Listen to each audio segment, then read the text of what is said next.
Hello.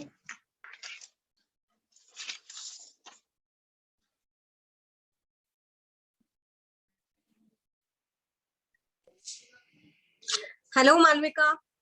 Hi, Monica. How are you? Good. Long time no see. Actually, long time. All right. Do we have a lot of people today? We have around 8 to 9 people joining us. Got it. Yeah.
Hi, Radhika.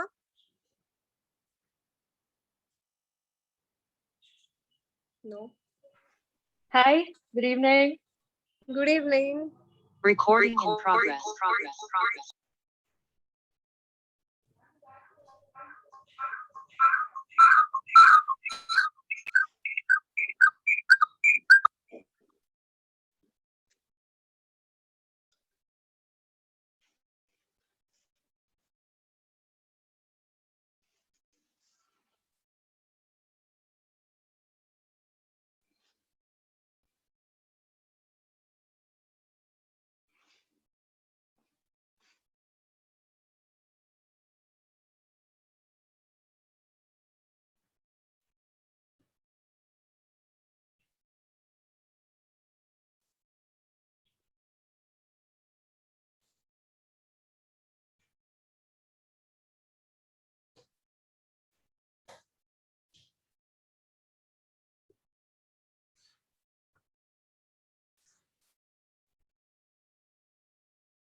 Malvika, we'll start off in around 5 minutes. We'll just wait for 5 minutes. I've already reminded everybody 10 minutes before.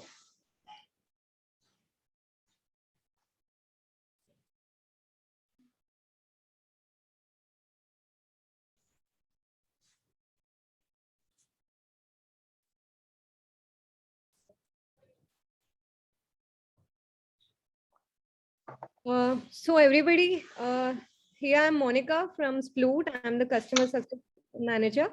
And here it's Malvika from Anvis Inc.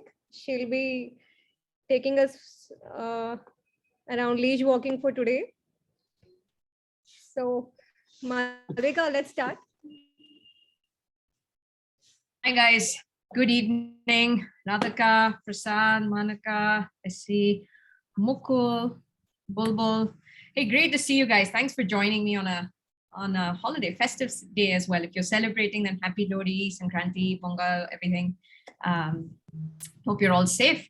Well, my name is Malvika, and I am a trainer here at a company called Anvis that's based out of Bangalore. We do a lot of pet services, largely training, boarding, grooming, walking, sitting, and we also run an academy of our sorts. So people who want to be pet professionals or people like you, pet parents who want to know more about their dogs, they do come to us to the academy and they learn a lot of these things online, offline, both these ways. But this is one workshop I've been really eager to get going because I know a lot of our clients come to us with leash walking issues. So I'm hoping we'd be able to address all your concerns today.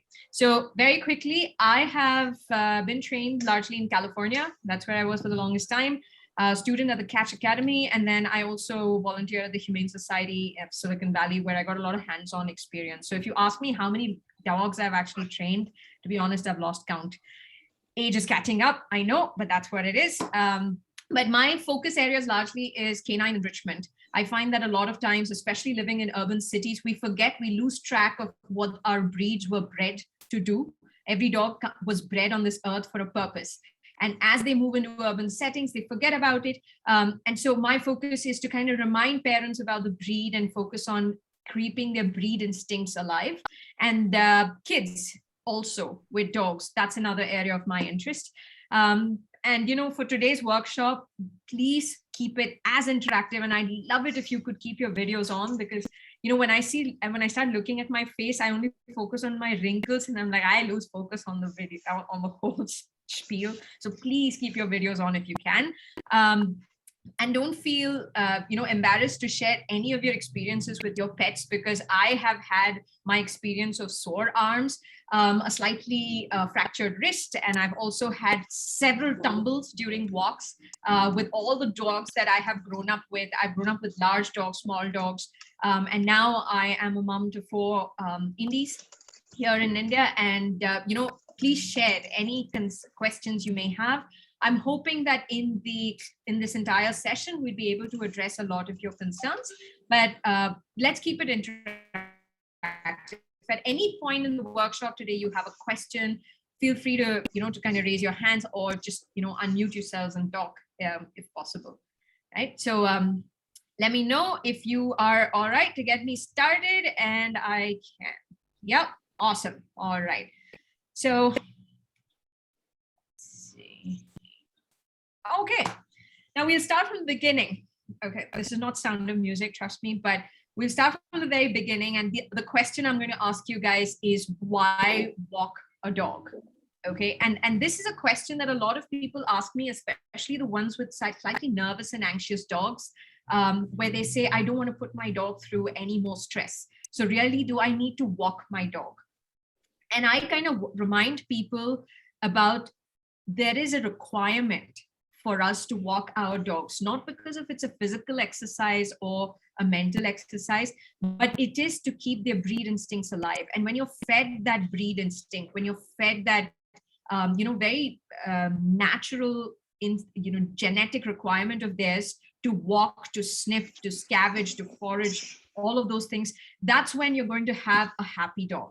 And so you have to do your research on the breeds that you have.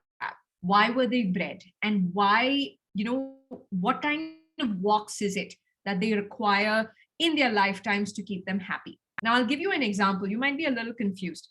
So if you have beagles with you, if you remember, then beagles are largely scent hounds. What that means is this dog was bred to be a hunting dog, and it was bred to sniff out the prey, and then indicate to the hunter with its bay and tell him, I have found prey here. There is something for you to hunt.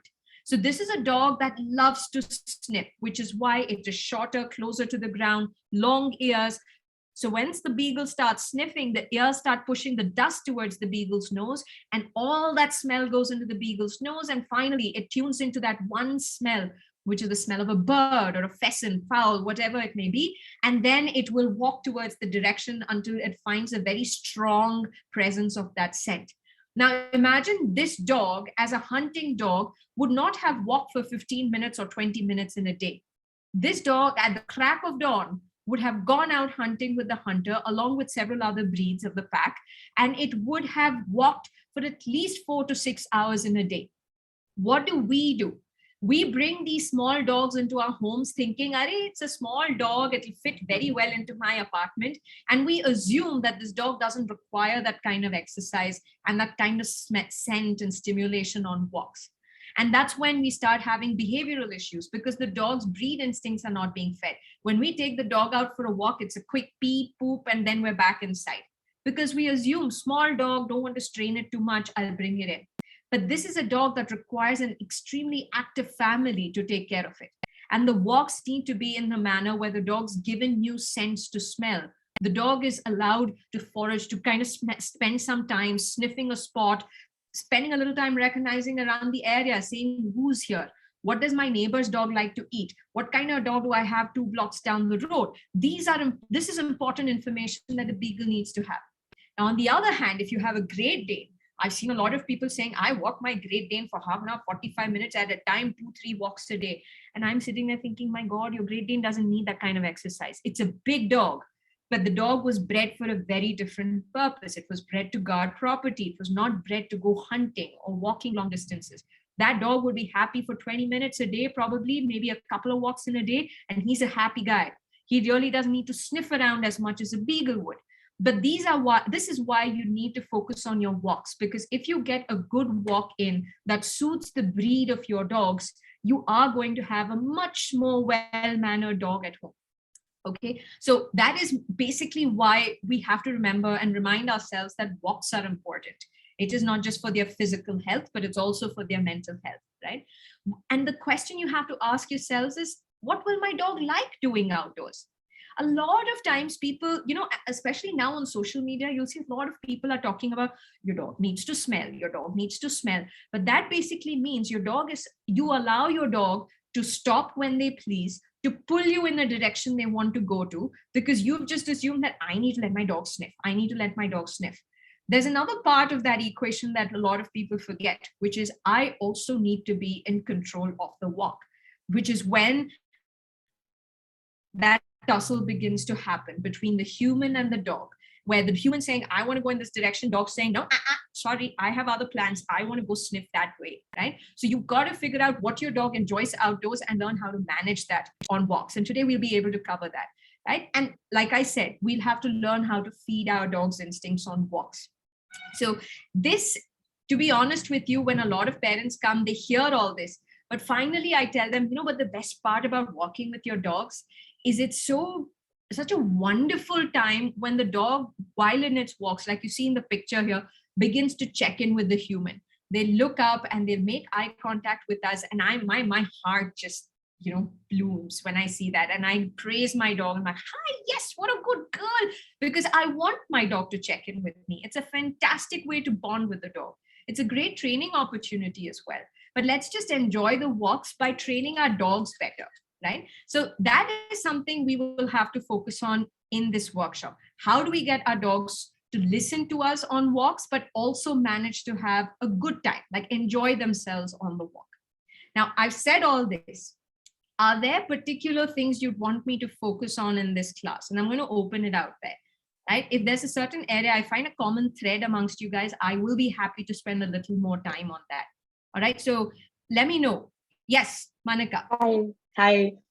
Sorry, I haven't been able to turn my video on, but I completely relate to what you are saying when it comes to, having a really enjoyable time with your dog out. But for me particularly, it's very stressful because my dog, when you mentioned your dog looks up at you and checks in, my dog never does that. I have an Indie, and he's an Indie mix, about a year and a half old, and he is quite scared but he's very aggressive about it. So when we're out on a walk, he's always on the lookout for other dogs. And when he sees another dog, he goes absolutely crazy. And then it's a huge tug of war trying to pull him away. But during our walks, even if I'm walking just looking out for other dogs and taking him in a direction where no one else is to be found, and I'll take him out at 2 a.m. if I have to, so that it's empty. But he never checks in with me, even if there's no dog around. He's just focused on sniffing or walking or, having a good time running around. But he doesn't look at me, and I don't, and I try to take treats out, and I try to, engage him, and I do engage him with toys outside. So he'll play with me if I playing fetch. But while walking, he never looks up. And if I try to give him a treat, he does not care for the treat. He's too much on high alert and in a different red zone. Okay. Yeah. So are you the only one who walks your dog, or is there anyone else? He has a walker, also 2 times a day, another person who comes, and in the day he goes to my parents' office where he has a setup, and he has other dogs, a little pack who he plays with, but he's very aggressive to any other dogs. This is an all-female pack. So in the day because we live on a 7th floor apartment, so I don't want him to stay constrained inside the house being bored, so he goes to the office and he runs around there, plays there, comes home. So there are 3 different people in his life who are walking him, and or 4th, my dad sometimes. And so there's no consistency in the walking, and I try to get us all on the same page, that don't go where he's pulling, go in the opposite direction if he's pulling and things like that. But he is he does not listen. There is nothing, no treats, no command, nothing you can do. Yeah. Um, Yes. So you're basically describing the dog that goes from green, from green zone to a red zone in a matter of a second. yes. With your dog's temperaments, we generally, especially in shelter parlance, we say there's a green zone, a yellow zone, and a red zone. Until the yellow zone, you'd be able to get a handle of your dog, lure them, commands, everything works. But once they go into a red zone, you are dealing with a dog whose canine instincts have taken off, right? It sort of takes over everything else. We will talk about that. So we will address how you manage dogs that are reactive on the leashes.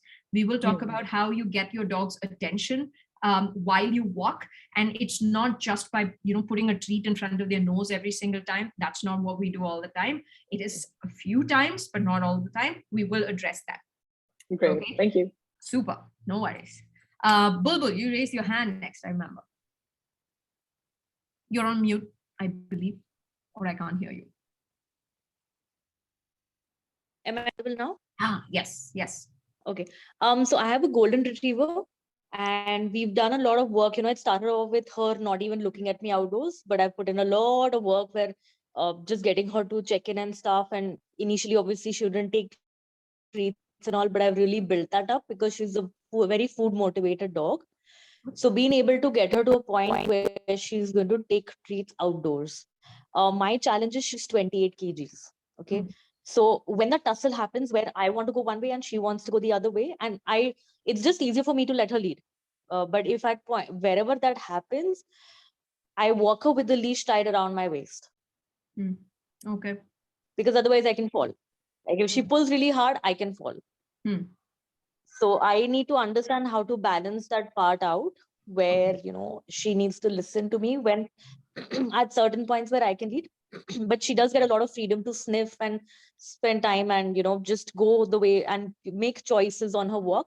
And I also walk her very early in the morning. So 5:30 a.m. we're out irrespective of the weather, whether it's raining, cold, hot, whatever it is, because that's the time there won't be too many dogs outside and I can even do the training and walk her and less distractions, etc. So okay. And are you is your dog's reaction only with other dogs, or is it even with people? No, so it's obviously she's very dog interested as well. But in case, so for example, if she loves to scavenge, she's so food motivated. So, if she remembers where she's seen a stale roti even a week or even a month later. So she knows exactly that spot. And that's a spot that I'm not going to take her. So sometimes, or if say, for example, she wants to go to the basement because she loves going for a drive and she knows where the basement. So, she might pull and go that side. And I know I can't take her to the basement right now. So wherever those tussles happen, I have to be really careful because she's very strong. And I could fall and hurt myself. Got it. Okay. All right. That's a little unique what you're describing, but I will certainly make sure I have time for that. Okay. Yes. Okay. Oh, Radhika. Hi. Yes. Hi. Yeah, so I also actually have a golden retriever, a female. She's 6 months now. When you were talking about the whole checking in, it's like the first time that I realized that this is an important thing. My golden retriever does on and off checking. It's not a very regular habit, but when you were talking about it, I was trying to picture it, and I now remember that she does once a while. But what I'm facing issue is very different in the sense that I take her for a walk in the morning at about 6:30, and I find that she resists going out for a walk. Which I was very surprised because I thought dogs do enjoy going out. She's all the time trying to chew the leash. She stands, she wants to go back to the tower, go back to the house. I literally have to pull her or sometimes just lure her with the treats. She does follow the treat and then she starts moving 600, maybe 400 meters, and again she stops. She wants to go back, turn back. So that's one big issue that I'm facing. I'm not quite sure if this is because of winters or is this just a general trend. Secondly, of course, she loves to take the leash in her mouth, thinking that she's leading the walk. Third thing, again, I'm not sure if this is related to the talk that we're having now, but she again is very motivated by food, and in that process, perhaps because of her age, she does end up trying to chew things which she shouldn't. And I'm not really sure if I should let her chew it and figure it out for herself. For example, cement is something. So the minute I see that, I have to really like pull her cigarette buds. I do let her chew on leaves because I feel that might not be very dangerous. But I don't think she has, or maybe I haven't done enough for her to know what's okay to take or try for that matter and what shouldn't. So, so these are the few things that I'm facing an issue with, and it's me and my husband who take turns to walk. Got it. How is her behavior around in the house? Is she like a calm, confident dog, or what's any behavioral challenges you find inside the house? I'm not very. Could you be a little more specific in the kind of behavior you're I'm referring asking. to? Yeah, it's behave like very generic question. Anything else apart from leash walking that you're struggling with when it comes to her So behavior? at feeding. home? So of course she does. She's into biting. She does try to bite the skin and all. But I assume that's also age related. She has her zoomies, which is I think also I would say pretty much okay, as in like normal, I guess. How is she with guests, Okay, strangers? right. So she is very friendly with humans. With respect to dog, quite frankly, doesn't give a fuck. Like for example, when I'm taking her on a walk and she sees another golden retriever, I've never seen her as excited. She in fact sits down and lets the other dog actually sniff. Once in a while, she does kind of jump. There's just one dog to be precise, and she sees that golden retriever. She does jump around, but otherwise she doesn't give a fuck. She's actually more interested in the person who's walking the other dog. She wants to go please that person, jump on the owner of the other dog. Yeah, so that's how she is. Okay. All right. We'll talk about that. Some dogs do resist going out for walks, because they just like the drama behind it. They know that every time they resist, there's a treat that comes in and it turns into a bribing session, and they like that. They make it a habit. Then there are other dogs that generally are accustomed to a certain trigger that they're very uncomfortable with. It could be the sound of an elevator. It could be the sound of construction. It could be the sound of vehicles, whatever that may be. So we also need to work on our dogs and figure out what those triggers are for that kind of nervousness and that anxiety. At least maybe it sounds like not anxiety, but fear when she steps out for a walk. Most cases for a 6-month-old golden, they are generally outgoing dogs, but they're wonderful in training us to bribe them for everything they do. Right. So I'll show you a few techniques today where you can actually get her to walk without using as many treats. It requires a certain handling of the leash for you to get your dogs to get up and follow you. Okay, so we'll work on that. For all you guys, if possible, I actually have a leash handy with me today. Some things that I'd like you to do after the class perhaps is to tie one end of the leash to a bedpost or a door handle and practice some things I suggest. And then you could practice that on your dogs as well. But we will cover this, Radhika, what you mentioned, okay? Prasad? Yeah, hi. I have a lab. He's about 1.5 years old, and it's me who takes him for a walk. It's usually in the morning, early morning, about 6:30. Extremely hyper, dog I have, and anyone who comes home, he's all over that person, and he jumps all around. Anytime I just walk out of the house for about 2-3 minutes and come back, and he's all excited and jumps all over me again. So he's very hyper. But when I take him for a walk, he's normally there by my side, except for, of course, when he wants to go and sniff, or he pulls.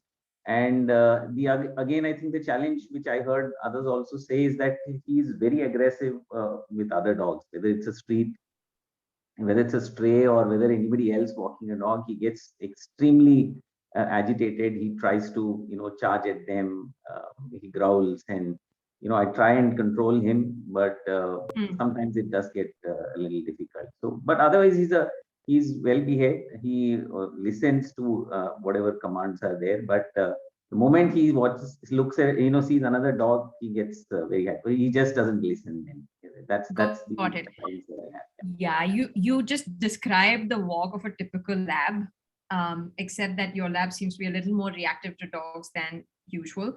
But most Labrador Retriever parents go through this struggle because labs by genetics are slightly high energy dogs, and we'll have to learn how to manage their energies even on walks. So this is definitely something we'll address in today's class. Yeah, so you don't have to worry about topic not being touched upon.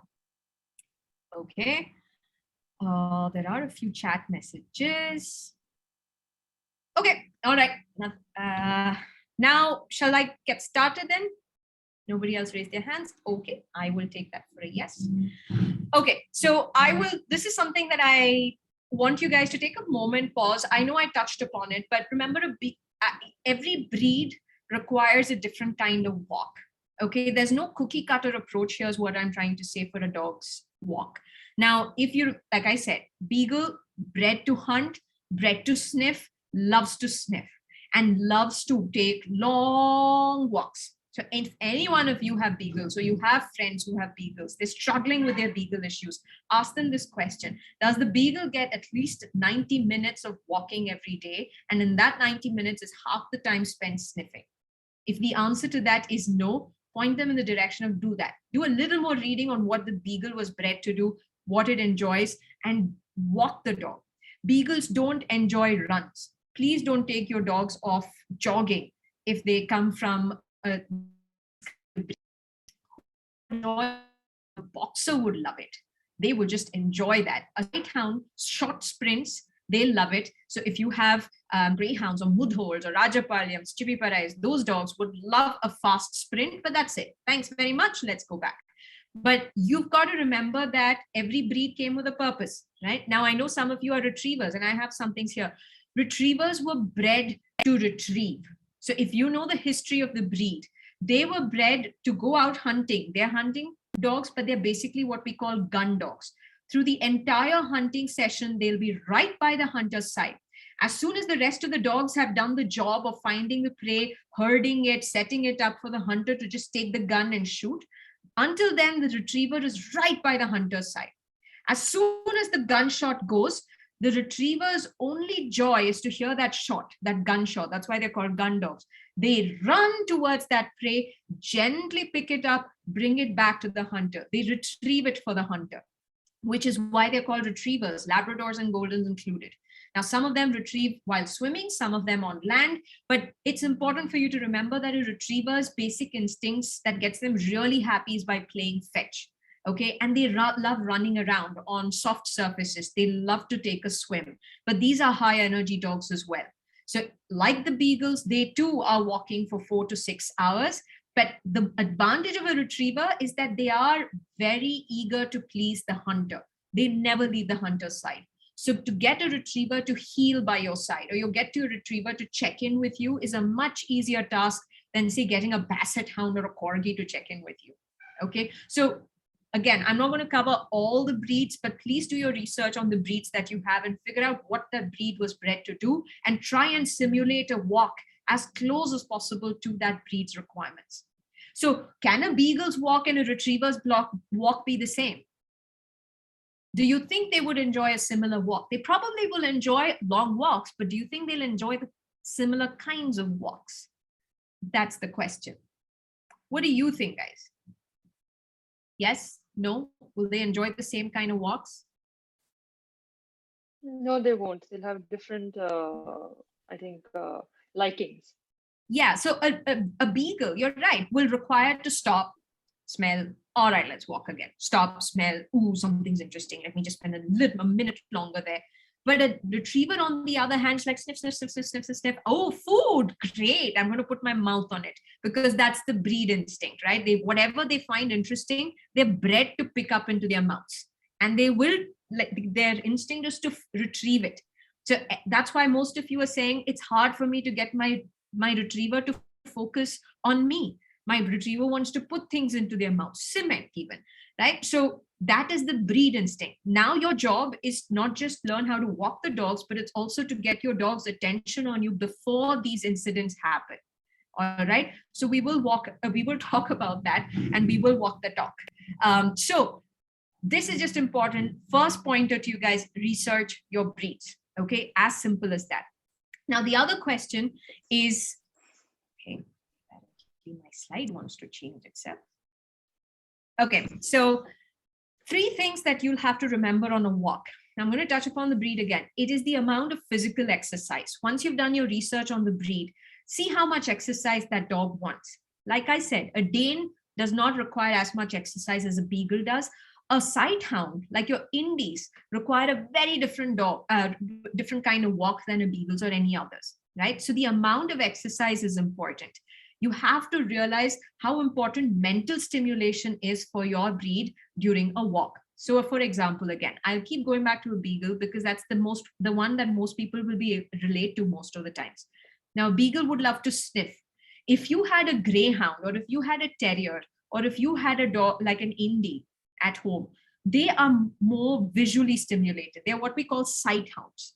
Sight hounds are dogs that love to see something move. They run after them, chase, kill, or pin them to the ground and wait for you to show up.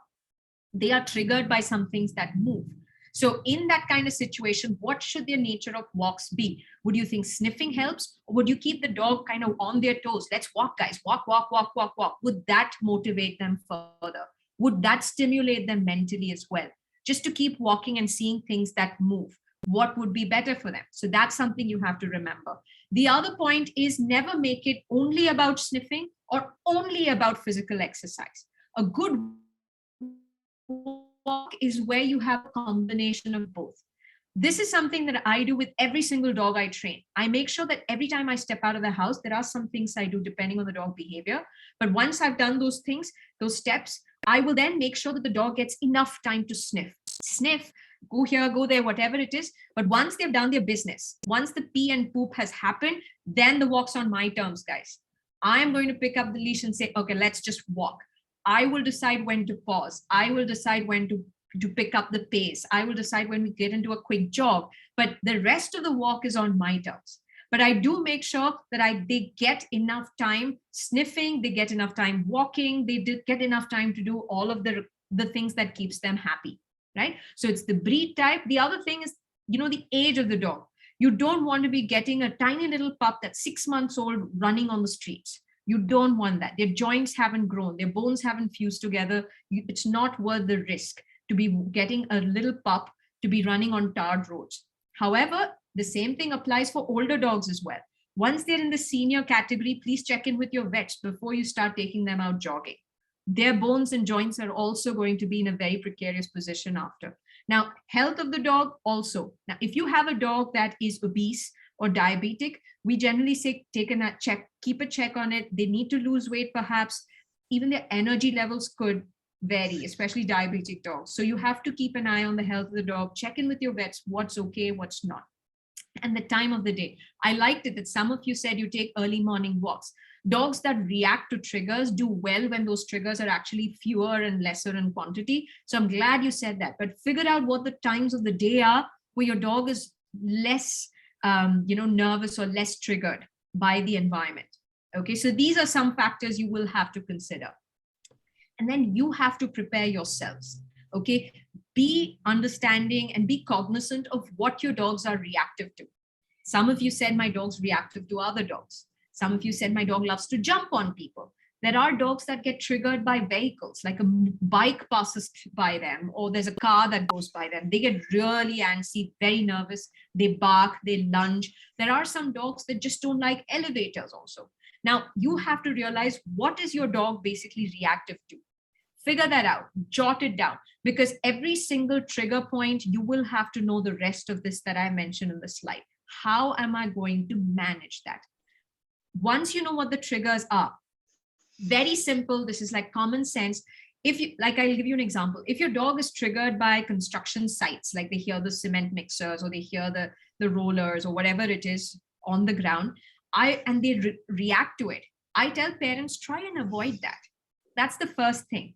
Okay, you don't want to put your dog through additional stress. Once you've started working on some things, on desensitizing your dogs, then yes, take them closer to it. But until then, let that not be a standard part of your route if you can avoid it, right? Plan the walk times, like I said. Plan the times where dogs are not reactive as much to these external stimuli. Then also make sure that you keep things handy, have them on you, which your dog enjoys. It doesn't have to be a treat. In my case, there are a few dogs where I only pick up sticks. That's it. And these dogs love to play with the sticks. And that's all I need. I don't need treats for them to get their attention. All I have to do is lure them with a stick to play a game of fetch or tug or whatever it is on a walk. But that's it. Learn what it is that your dog really, really, really, really likes.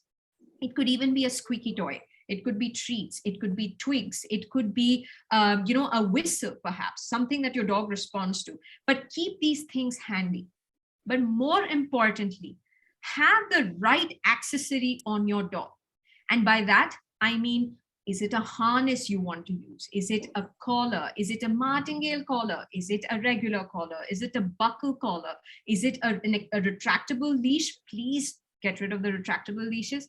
But is it a flat collar? Is it a rope collar? Is it a nylon collar? Is it a half chain, half cloth collar? These are the accessories you've got to bear in mind. Okay. And why I stress on the right accessory is once you figure out what that accessory is, your walks will be so much better. Now, I don't know why, but in India, I see a lot of people using harnesses most of the time. And I think the one thing is they feel like they're going to choke their dogs when the dog's on a collar. Like every time the dog pulls, they feel like the dog's going to choke on it.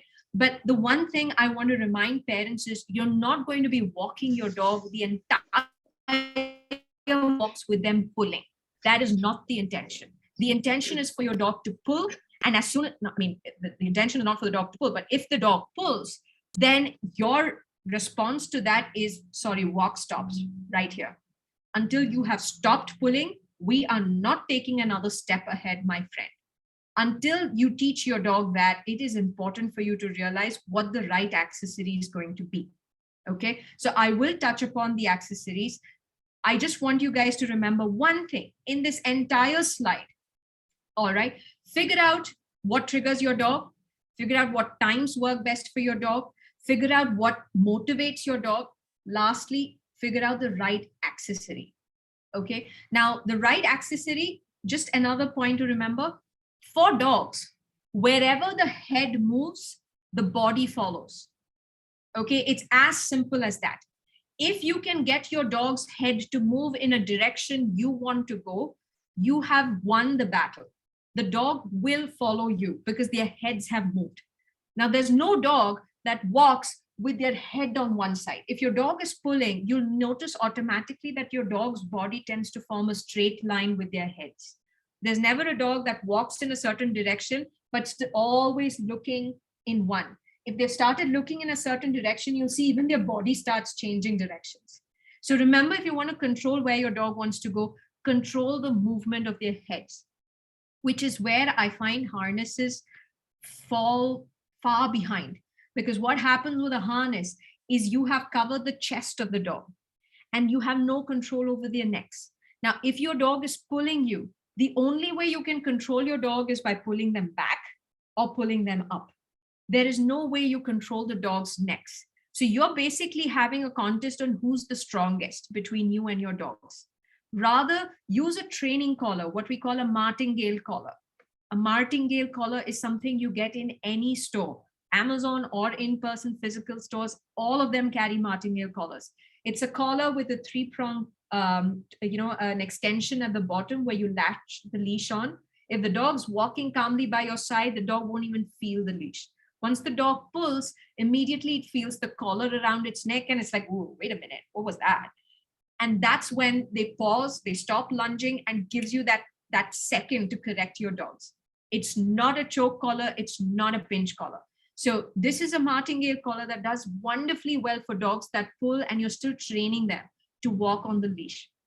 Once your dog knows that walks only happen when there's a loose leash, absolutely free for you guys to go and switch back to a harness or use any other ones, because then your dog already knows what is my step. How do I walk? Where do I check in with my human? Where should I go? Where should I not go? What commands do I listen to? Until you've reached that point, please try and rethink if a harness works for you or not. Okay. Now, a lot of people say, no, but my dog will still pull. I'm not going to put my dog through that hassle. I'll just leave you with, I've had conversations with vets, veterinary nurses also, who have said that a harness, if the dog continuously pulls on the harness, it actually it compresses their spines. They get into long-term spinal issues. There are also several lymph nodes along your shoulders and along the chest, which do get compressed when the dog continuously pulls on a harness. So I'm just leaving you with that point.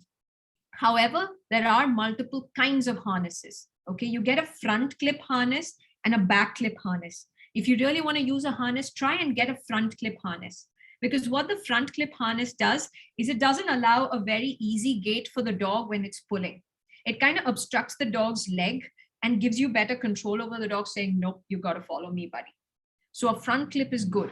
I believe now there are a few places in India where you get dual clip harnesses, both front and back, and you could switch between wherever you're comfortable with. If there are certain parts of the walk where your dog really doesn't care, walking beautifully by your side, you could move from front to back, and then trigger areas, move from back to front again. But there are different accessories. So do your reading again on what works best. I never recommend harnesses to little pups because I want them to first learn how to walk by my side or to walk on a loose leash. Only once they figure that out, I tell the parents, you're absolutely free to go ahead and switch to a harness or any other accessory that you like. During training, let's avoid that. Monica, you had a question. Hi, yes. My biggest worry about using a collar, and I use a harness with my dog, and I've been focusing on making it a front clip harness and stuff. But my dog, he just pulls so aggressively. When I look at a collar, it's like a 1-inch piece of, something. It just doesn't seem sturdy enough to really hold him when he's pulling like that. And I'm worried it'll come off when we're out. And that's a huge issue. And I had another question related to when you said triggers. I have identified that other dogs that are a trigger for my dog. So should I try to avoid other dogs, or should I try to expose him more and more and take him on walks when he's out with other dogs? I'm just not sure how to engage the trigger. Yeah, so the socializing bit of it is very important for you to remember. Dog socialization with other dogs does not just involve play dates. Okay, be very picky, be extremely picky about the kind of dog you're going to have your dog socialize with. We generally say for dogs that are reactive on the leashes to work with other dogs that are older. And by older, I ask them to pick older dogs only because older dogs don't have the energy to sort of react to another dog. They've reached a point in their lives like, yeah, you're barking, bark away, my friend. I really don't care. You also need an older dog, not just older, but also calmer.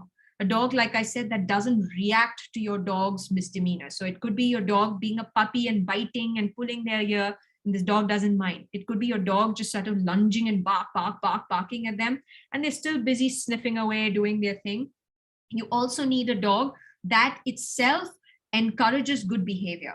And by that, I mean an older, calmer dog that once your dog stops barking, they actually turn around, make eye contact, or they kind of move their butts closer to your dog's body and say, okay, now I'm allowing you to sniff me, or let me come and sniff you now because you're behaving well. This is the kind of dog you want to socialize with. If you have a hyper dog already, the worst thing you can do is engage your dog with another hyper dog, because both of them are going to learn only misbehaviors from each other. They're not going to learn the right dog etiquette. Okay, some dogs are very quick in that sense. If they've been with their mums for about 6 or 8 weeks and they have good mothers, like the less anxious ones, more well-behaved, those dogs will be taught by mom. You don't have to worry about doing this exercise yourselves. But when we bring in dogs that are 30 days old, 35 days old, and we try and do this with them, they have no training whatsoever on the right way to greet another dog, what's an appropriate amount of biting. All of these things, these dogs are clueless about. And that comes on us to teach. So find that dog that's older, calmer, less reactive. Have some sessions where you're walking with that other older, calmer dog, and then slowly get them to sniff each other or say hello. Then slowly progress to other dogs that your dog might be comfortable greeting. But don't just start off with another reactive dog. You need a dog that doesn't respond to your dog's advances or poor advances. Okay, so it's important. It's a socializing is a very different category altogether. But I would say a play date, a good play date for a dog is where the dogs don't go after each other and play and play and play. A good play date is where two dogs are very calm around each other, doing their own different things. Suddenly they'll remember, hey, I have another dog in the house. They come, they play for a minute or so, and then they go their separate ways. That is a fantastic play date. Not two dogs that are just going after each other for an hour. It's like, and we're laughing, saying, oh, look, they've not taken a break. Not a good idea. You want your dogs to be calm around other dogs. And that's where you have to find that calmer, older dog. Yeah. So Radhika, Bulbul, do you have other questions? I've just seen your. Yeah, Okay. I have a question. So because the leash walking bit with my dog happened during the first wave lockdown, so obviously it's very difficult to figure it out virtually with the behaviorist and stuff. So what ended up happening is on the Martican collar, the pulling has been reinforced. So okay. my dog will pull even on the Martican collar, and I'm really scared that she'll hurt herself because we didn't do it correctly the first time around. So right now I'm using a harness because I don't want her to hurt herself. So what do I do now? Do I start off with the collar again and get it done? Why don't you try some things I'm going to suggest now? Don't do this on a walk outside. Okay. Okay. Some things that I'll suggest today, let's do it in areas. If you have a balcony, or if you have a front yard, or if you have a terrace, or someplace you have access to, practice this where her triggers are minimal. And once you figure that out, then see what works best. Okay. You're right. If a martingale is not used correctly, it could lead into issues. But we generally tell parents, anytime you feel tension in the leash, stop. Yeah. There is no further walks that happen. Right. It'll take some consistent practice, but we'll walk through what are the different things you do. Okay. All right. So for walking, let me move on. There are stages of our walks. Okay. We don't think much about these, but these are very critical parts of the walk. There's a pre-departure stage of the walk. There's the walk itself, and there's a post-walk stage. You have to be mindful of all three. And by pre-departure walks, I don't pre-departure stage. It's not something that you do an hour in advance or 2 hours in advance. It's probably about 10-15 minutes before your walks actually begin. Post walks is again another 5 minutes once your dog comes back home. But it's really essential for you to work on these items because it will help control a lot of the behaviors that you see during a walk. Okay, very importantly, first thing, and the reason I have these pictures there, never start a walk from a place of frustration. Okay, if you find yourself saying, oh man, I'm going to walk this dog, don't take a walk because you're not going to help yourselves or the dogs in that case. Play some games, get yourselves into a happy mood, probably play your walk list, playlist or music or whatever it is. Get into that happy mind frame. Remember to breathe because your walks are defined by your energies, not by the dog's energies. If you find yourselves getting frustrated and pulling hard on the dog, yelling at the dog, you've lost the walk right there. There's no way you can take a good walk. If you're not going to be calm, you're not going to be confident, you will not have a good walk. So teach yourselves, and I sound like a yoga teacher when I say this, breathe, pause, at the door perhaps if you can, just make a mental note that, yep, I'm going to do a good job here. Even if it's not for the entire walk, I'll at least get 1 minute of a good walk in today. Go in with that confidence, go in with that motivation. You will begin to see a difference in your dog. Because in your leashes is your communication tool. If your leash gets tight, your leash is too loose, you're actually communicating very different things to your dogs. So remember, that's the only communication tool. If you don't feel calm and confident, you'll obviously see your leash gets tighter. You start pulling harder at your dog. All of these things will start. So go in with a very confident, calm state of mind, and then you're going to have a good walk. This is half the battle. If you can get your minds in order, then your dog's walking will also help. And I'll tell you, there's not a single dog I've met that's been beyond redemption. So I'll give you an example. A lot of people, fringe at, choke collars and prong collars and stuff. Now, when I was at the shelters, we used to work at kill shelters. And if this dog didn't learn how to walk on a leash, dog would be dead.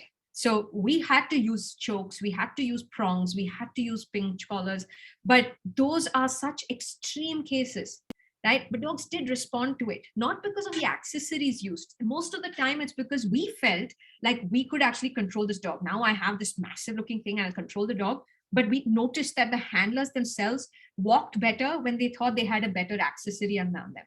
They only used this like once or twice in a dog's life. dog was set. We quickly moved over to a regular collar and off we would go. So these are important things for you to know. If you can change your mindset, if you have the right accessory with you, you will use it. I do not want you to use a prong or a choke or a pinch collar. Please don't do that. But I'm just saying it gives you that confidence. When you know that you're going to do a good job walking, you will do a good job walking. There's no doubt about it. Okay.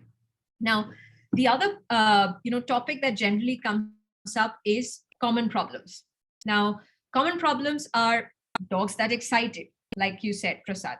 A nervous dog, similar to what you have, Radhika, the one that's not too interested. There can be lazy dogs. I don't know if we have a lazy dog in the group here, and certainly we have lunging dogs that react to these leashes. So these are the ones I'm primarily going to cover here in the presentation. And there's something that's missing, let me know, we'll cover it towards the end. Okay. So one of the things about pre-departure walks and post walks, right? The ones who have excited dogs, dogs that jump, chew on the leash, all of that, these 3 stages are important. Okay. What are you supposed to do before you actually set out for a walk? First thing, I want you to dispel that additional excitement the dog has playing some games. If you have retrievers, play a game of fetch. If you have scent hounds, do some sniffing games. Give them like something to sniff. Give them a snuffle mat, or give them a snuffle kebab, or you give them, put them on scavenger hunts around the house. Have them do this about 10 minutes before the walk. Another way to train them is by obedience training. Get them into a good round of training that happens, because the dogs will know, if I sit down, stay, recall, wait, I do all of these things, then we'll go for a walk. But what you're doing is you're getting the dog to expel any extra energy that it has, and basically start the walk from a rather lower energy state. Now, the other thing is, as soon as dogs see like a leash and collar in our hands, what do? They jump up. Most of the dogs jump up, they run towards us, they have those zoomies, they bow, they yawn, they stretch, they do all of that. That's when you are not starting your walks. What I want you guys to do is put that collar and leash on and don't go anywhere. Go sit on the couch, go back into the kitchen, go sit at the table, read the news, go to the washrooms again, whatever it is, but you are not taking a walk when your dog is in this hyper excited state. Once you notice that the dogs, the dogs might pick up the leash, have zoomies around the house, they might jump up, they might go up on the couch, get off, be a little crazy. They'll do it for about a minute or two. Once you begin to see them calm down, that's when you say, yes, let's go, boy. We start the walk now. Okay. Never start the walk when the dog is not in a green zone. And when I say green zone, it means an even tempered, calm mindset. And believe me, even if you have an excited hyper dog, I have a dog that I thought had a medical condition. That's how hyper she was. I took her to the vet. We got, blood tests done, a lot of things done. And they said, sorry, you just have a hyper dog with you. But okay, I have a challenge on my hands. And this is what I did every single day for a few months. Never took a walk right after I picked up the collar and leash. I made sure that I played these games. I did some training, got the collar and leash on her in advance. She calmed down. Only when she calmed down did I step out. And once the walk happened, there were different. Oh, sorry. I see a hand raised. Okay, sorry. Before I go into during walks, Radhika, yes. Hi, sorry. So I just have a question about this pre-departure bit. What you're saying makes a lot of sense, but very practically speaking, I'm sure all of us are taking our dogs out for a walk, perhaps twice, if not more. In my case, I do try to make sure that every susu potty is outside the house. Yep. So my question here is that, let's say the first morning walk is 6 that I mentioned to you. It's not, I don't think I have that kind of time to sort of do a fetch game, because I myself get up only at 6:20, only because I want to take my dog out for a walk. So my question is that, is it okay if this pre-departure is not a common thing in every walk, and it's only actually in a scenario where it's actually doable, perhaps in the afternoon when we have enough time, we are ourselves up and about? Or do you think that we need to make a more conscious effort to ensure that there's a proper pre-departure routine in every walk, no matter what time of the day it is? Okay, here's what I'm going to tell you with. I'm going to leave you with, yes, you have to do this in every walk, not for the rest of the dog's life. You're probably looking at a 2-3 weeks worth of effort when you're doing this. Okay. And I want you to do this for every walk, not for the rest of the dog's life, but just for a few weeks until your dog begins to figure out how to walk by your side. Then shift it to once, like, before an afternoon walk or an evening walk that's more conducive to you. But when you do start off, do it on a positive, good note where your chances of success are higher. Dogs like us, they once done doesn't mean they retain it. As children, if we were studying for exams, we would revise whatever we studied. Very similarly, dogs need the same. They need constant reinforcement. The constant revisions are important. You have to put that structure into a dog's walk first. Then once the dog has learned the appropriate form of walking, you can take one of the playtimes away from them. Okay, but it is important for you to do that initially every walk. You've got to do it. And I'm not asking you to do it for a half hour or something. It's just 10-15 minutes before the walk. That's it. Okay, so even while, say, you're brushing your teeth, play a game of fetch. Let the dog bring it back to you, throw it. Let him bring it back to you, throw it. So it's not like you have to put some exclusive time away from the dog, for the dog, right? But try and have that as much as possible for the first few weeks. Okay. Another small question to this. Is it possible that if there is this 10 to 15 minutes activity before we actually go out for a walk, the dog might actually do susu potty at home because of that activity? If you have little pups, like 3-4 month old dogs, absolutely. If you're concerned is something that they're going to do at home, if your dog still hasn't been fully potty trained, then there are some other things I'd want you to do. I'd want you to probably do the same activities, get the dog outside, but do the same thing. If you can find a spot like a basement area or a parking lot or wherever it is, before you actually take the dog out for a walk, dispel that energy, then set out for a longer walk. This doesn't have to happen indoors, but before the walk actually happens, make sure they have dispelled some energy and maybe pee and poop in the process if they haven't been fully potty trained. If they're fully potty trained, don't worry about this. They're not going to do this at home. Once they've hit that, 100% potty trained setup, they will never ever, litter the house unless they have a medical issue with them. Very rarely do dogs kind of regress once they've fully gotten that hang of potty training, pee and potty training, right? Okay, understood. Yeah. So the other thing is during a walk. Now, a lot of things that we normally do, and I was guilty of this when I was growing up.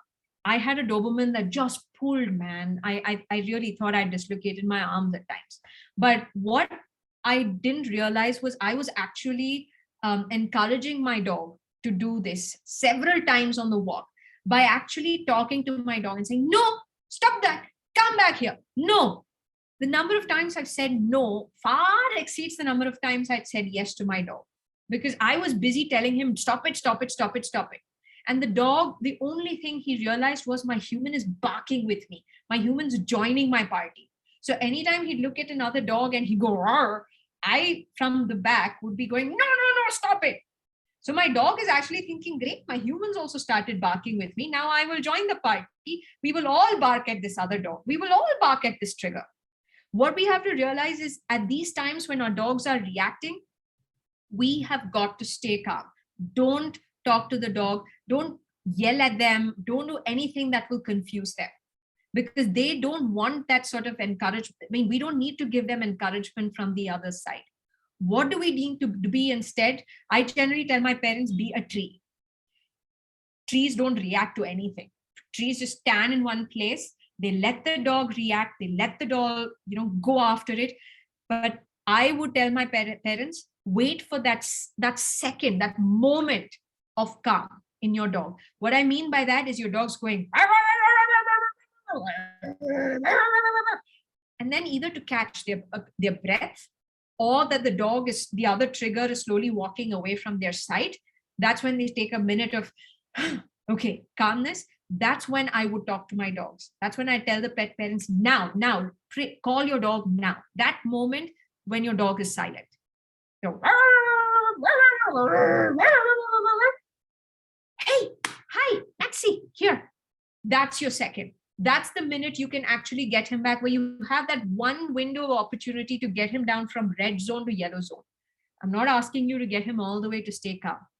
This is again initially while you're training them. You don't have to do this every single time you take your dogs out for a walk once they know the right behaviors, right? So be a tree. During these times, they get excited. Now, Bulbul, you might be saying, like you said, my dog's 28 kilos, man. If he pulls at something and I'm just going to be a tree, what am I going to do, right? That is a time when you've got to brace yourselves for impact. And I'm also going to show you how to hold on to the leash now, okay? I want you guys to remember that a leash is going to be your best friend at this point, but you have to learn how to use them.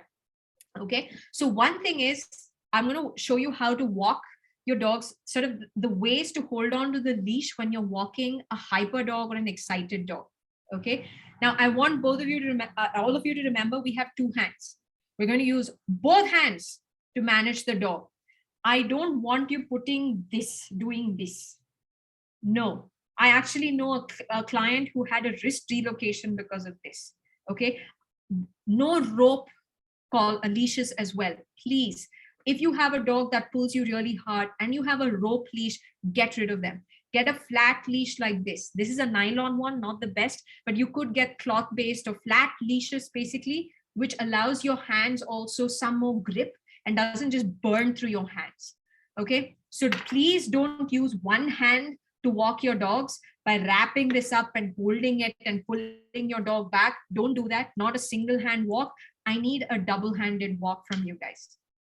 Okay. So one thing is, I don't know if you guys have ridden horses, but I keep giving that sort of example where if you've seen riders of horses, they have the hands on both reins. One rein is to tell the horse which direction to go to. It's steering the horse. The other hand is controlling another rein, which basically tells the horse to pause, slow down, stop, right? You don't see riders generally with one hand, unless they're just basically trotting or cantering and in a very happy place. But they generally start off the rides holding two reins with two hands. Okay, very similarly with dogs. What I want you guys to do, if your dog is on your right side, I want you to put your hands through the loop. Okay, the thumb holds on to one end and you hold on to the leash. Okay, this is what we call a side lock. You've side locked the loop in one side and you have the thumb wrapped around it. That's it. The other hand, like how you're riding a bike, you want to hold it close to the loop, run your hand down the leash, just enough for you to have enough distance between you and your dog that's on the other end of the leash. Okay, so if you have you want a long distance between you and the dog, this hand is actually closer to your other hand. So this means your dog gets this amount of space to be between you and the dog.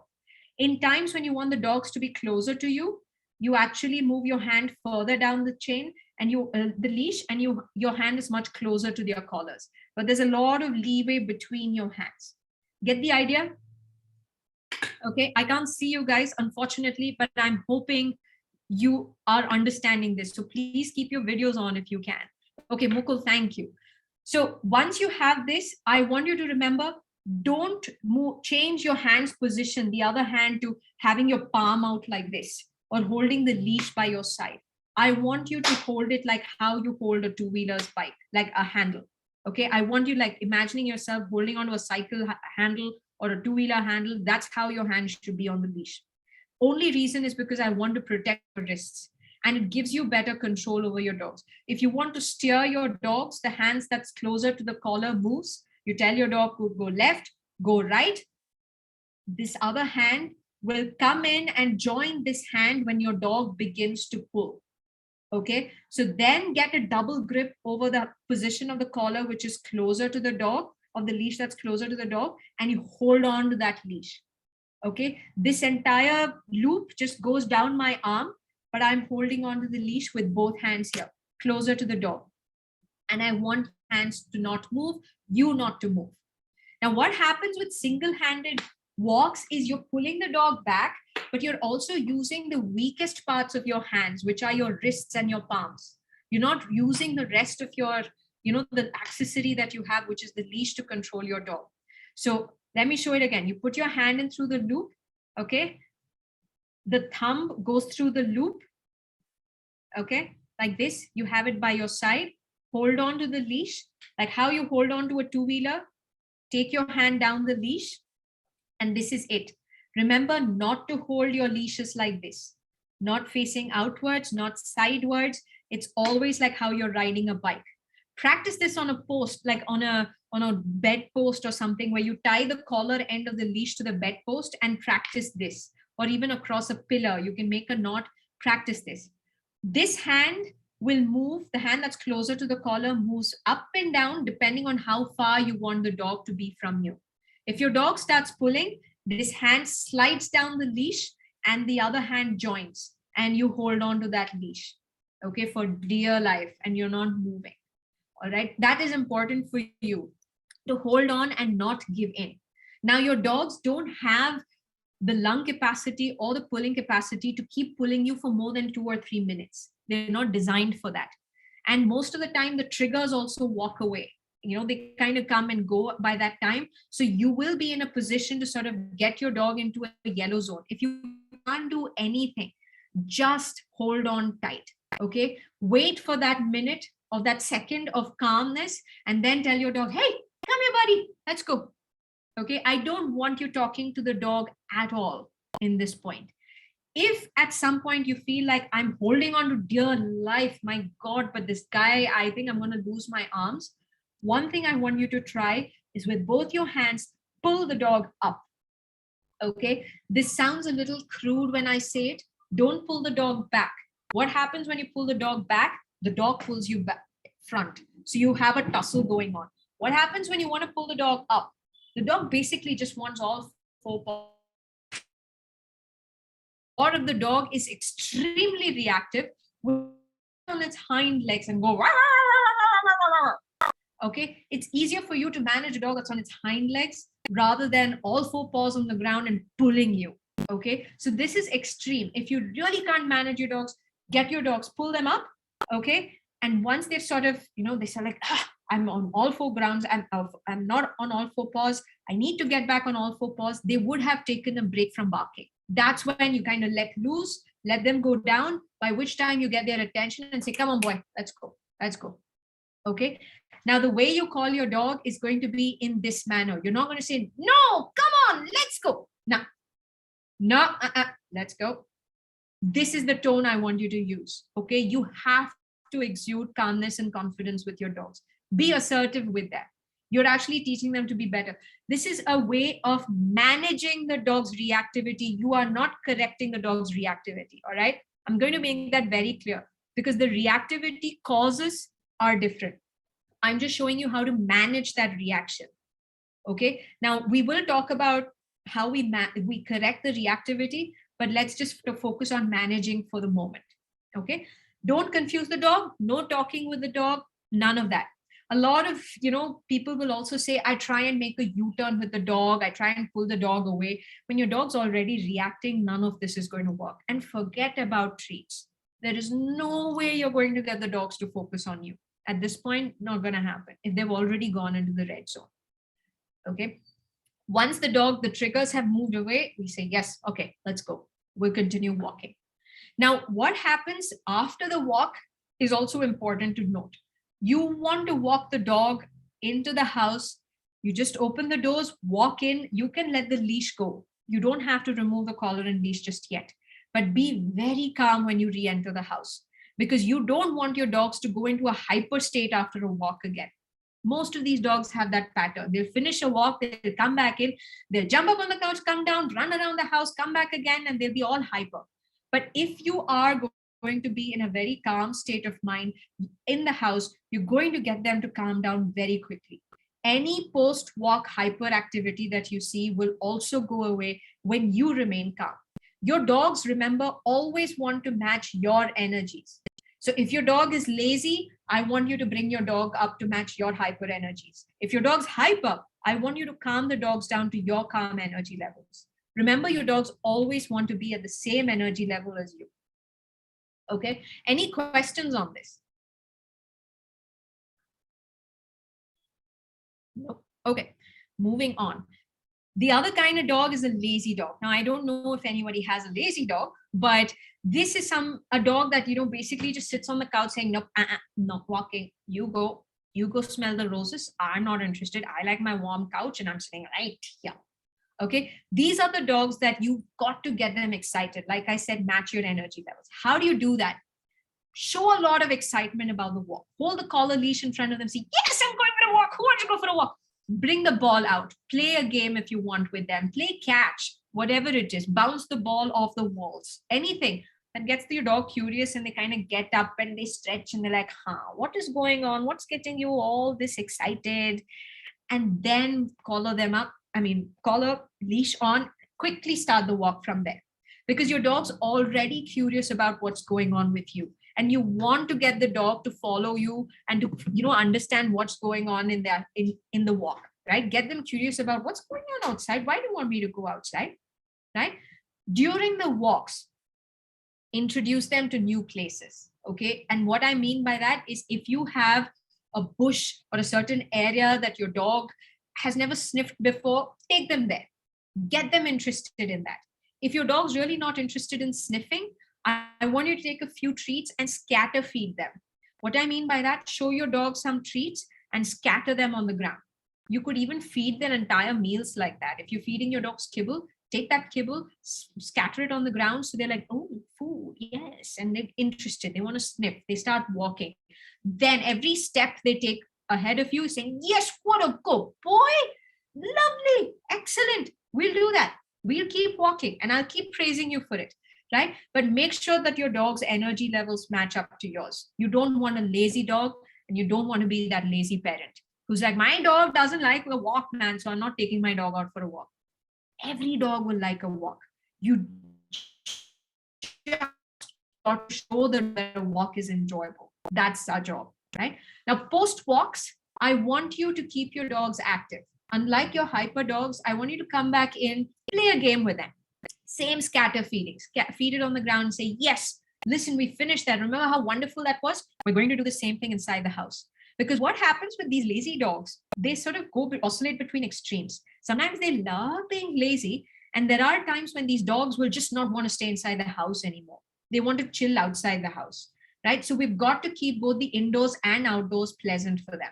So play a game once you come back into the house. Keep them excited, keep them fun, make it a fun place to be, both indoors and outdoors, right? You don't want your dog to go into a cycle where they associate one place with, yeah, it's no fun, it's boring, nah, I'm not coming. You don't want that, okay? Any questions on this? I'm moving past this one because I didn't find anybody who said they have an issue even getting there. Not you, Radhika, but basically saying my dog's very lazy. Okay, moving on. The other part is the nervous dog.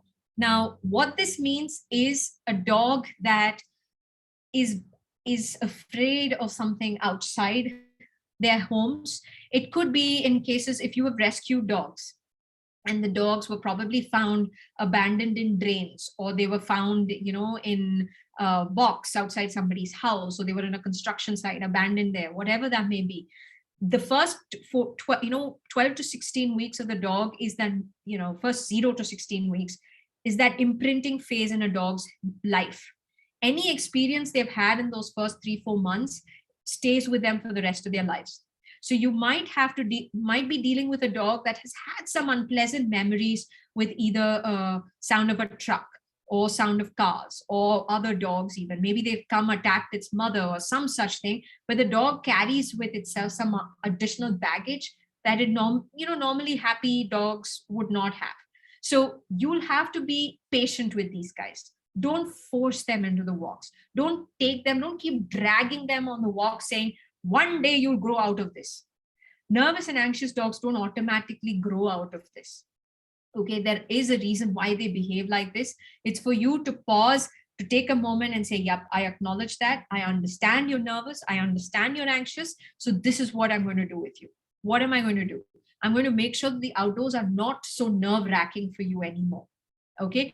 And then I'm going to make sure that you look at me as that leader, as that safe zone that you lack when you're outdoors. That means you've got to stand up for your dogs. If your dogs are reactive to humans, they're nervous, wary of strangers, I want you to stand there and tell an approaching human, if they, you can make out when somebody wants to come and say hello to your dog and your dog doesn't like it, it's for you to tell them, sorry, I'm training my dog right now. He doesn't like to say hello. She doesn't want to greet people. Your responsibility to make sure. And your dog will realize that. They'll realize that you are going to be around them. If you can't manage that trigger, cross the street, go back from where you were coming in that direction, but make sure you don't confront your dog with whatever triggers them until you have worked on correcting that behavior. Okay. The other thing is what I call engage and disengage. Okay. This is vital for all dogs. It's not just for nervous dogs, even dogs that react on the leash, hyper dogs, all of them. I want you to do this game more and more. And what this game entails is you have to get your dog's attention on you before the dog reacts, not after the dog reacts, not while the dog's reacting. It is before. And I take you back to this first few slides where I said, which is you have to know your dog's triggers. So for an example, I'm taking another workshop actually with Sploot itself, where there was one parent whose dogs responds really badly to motorbikes. Okay, it goes charging, barking, gets very nervous on walks when there are motorbikes around. So I asked this client to just work on one exercise. That's all. For an entire week, I said, do this for about 10 minutes, multiple times a day, and see how your dogs change. Today, she actually said, she came on and she said, I love it. My dog's not reacting to these bikes anymore. And my dog is actually engaging with me. So this works, okay? This is not something that sounds great, but it is something I do day in and day out with my clients. And this can also be done while how I explain it to you, okay? It's very simple. If you know your dog's triggers, be ready. Before you even take your dogs outdoor for a walk, use your balconies, use your terraces, use your front yards, your gates as your places where you will be able to train your dogs. So for an instance, a dog itself, your dog reacts to another dog. What do I want you to do? If you have a place like a window or a ledge where your dog can actually see the outdoors and there are dogs outside, take your dog there, have some treats handy with you or a toy if your dog's more toy motivated than food. Every single time the dog looks at a dog outside, okay, not even reacting. I'm talking about, I'm watching my dog and my dog turns and looks towards the dog. The first thing I have to do is call my dog and say, hey, here's a treat for you. I'm not calling the dog back. I'm standing right by my dog's side. And my dog, I've noticed, in 1 second has looked at the other dog. Immediately, my hand comes out with a treat and I feed the dog. Before any reaction happens, you should feed the dog. If you have not rewarded the dog before a reaction, forget about it. Wait for that reaction to stop. Call the dog away from there, whatever it is, restart again. Do not give the treat when the dog is reacting. Do not give the treat or pull the dog back after. Okay, not going to happen. You have to reward the dog right before it reacts. Understood? That's all. I want your timings to be spot on here. You can't say like, hey, my treat is there. Wait. I will go bring that treat. No, you don't have the luxury of time here. Your timing has to be spot on. Every time the dog looks at the trigger, immediately a treat follows. In training, we say have 6 successful, consistent attempts. Only then can you say, okay, today's session is over. 6, not once, not twice. Generally as humans, what do we do? My dog did this 2-3 times. Okay, done. Next, we'll practice. No. Research has said that at least 6 attempts of whatever exercise we're doing has to happen before the dog begins to understand what we're telling them to do. Okay. And these 6 attempts, if done right, won't even take you more than 2 minutes. After 6 attempts, any further training you do on that is just bonus for the dog. Okay. But make sure you get 6 consistent attempts for the dog to learn this behavior. So that means I want you to stand by the dog's side. Every time the dog reacts, yes, good boy. Yes, good boy. Yes, good boy. 6 times. Okay. Minimum. We've got to do this with our dogs. This is about engage, disengage. And I'm not even asking you to do this outdoors. What happens when you started doing this in your balconies, your terraces, your gates? You're basically teaching the dog, every time I see the trigger, I need to look at my human because there's something that comes up from there. Okay. You are conditioning the dog to focus on you because you're giving them something really, really interesting, something that incentivizes them to look at you. You have to continue that even during walks. But the first few days, I want you to practice indoors. Do this in a place where the reactions are more manageable. If you do this right outside, you start while you're on a walk, your chances of success are lower because you've not conditioned yourself nor the dog to react at the right time. So make sure you practice this in areas where there are lower triggers. Practice this, engage, disengage. Same thing even with hyper dogs. Anytime they're looking at a person, they love humans, they want to go jump on them. Every time they look at a human, hey buddy, listen, here's a treat for you. And that treat, remember, is not the same old treat they normally get. It has to be what I call a jackpot reward. It has to be a treat that is very special. They don't normally get. Because managing a leash walk is much harder than managing a dog's behavior inside the house. Because those are more structured, controlled environments. Outdoors are not so. And they come with a lot more distractions. So use those hefty jackpot rewards when you're teaching your dogs. Engage and disengage. Now, there may be times when the dog is also nervous just to be on a collar or leash. Every time they look at the side of a collar and leash, they start trembling. They go under the couch. They hide under the bed. They refuse to come out for a walk. I want you guys, if you deal with those problems, to have the dog on a collar and what I call a house line. This is actually one of my dog's house lines. Very cheap collar a leash that you get, always on the dog. So I had an Indie that I'd rescued, very, very nervous with anything outdoors. And she hated her walks. This was the first thing that I did. I put a collar, this leash on her at all times. Yeah, she chewed through them. But by then she got used to the collar and leash and she's like, yeah, okay, I get it. Okay, this is no big deal. I'm actually quite cool around the collar and leash. Once I reached that stage, then I picked up the walk and I started taking her for a walk. All of this baby steps. Don't expect to do all of this in one day. Okay, start with engage and disengage. It's going to take you 4 or 5 days before your dog begins to understand. Every time I look at the trigger, human is right there. Great, I'm going to get a treat. It's going to take you 4 or 5 days, consistent practice, of course. Then this collar and leash on your dog, start today. If you have a dog that shows a problem where the dog's nervous around a collar and leash, leash the dog up right now and let the dog be. Your dog doesn't have to associate a collar and leash with an outdoor walk. First, desensitize them to the collar and leash. Okay. Now, the other thing, and Prasad, sorry, I forgot to mention that for hyper dogs, the ones that actually chew on the leash. One thing that I generally tell parents to do is the reason your dog actually pulls on the leash is not because they want to take you for a lead. They don't want to lead the walk. They just love it that there is another hand on the end of the leash and a game of tug can be initiated at any point. Okay, it is primarily a form of engaging with you on a walk. So what normally happens when a dog's mouth goes on the leash, like, no, I take the leash, put it out of their mouths. We try and pull it out and the dog starts tugging. Then a game of tug begins, right? And the dog really has no incentive to drop a game of tug. They love playing this game. Why would they want to take their mouths off the leash? What do we do instead for a dog like this? If the dog starts tugging on the leash, we do not react. We slow down the pace of the walk, okay? Or actually not slow down, we change the pace of the walk. If you are walking fast, turn it into a jog. Or if you were already jogging, slow down. Startle the dog out of it, change the dog, but don't change the pace, but don't react to this, okay? Another thing that I generally tell parents is when that happens, I want you to if you are on a two-handed walk, I want you to let go of one hand. And then the dog gets this amount of leash to tug with you. And that's not interesting for the dog.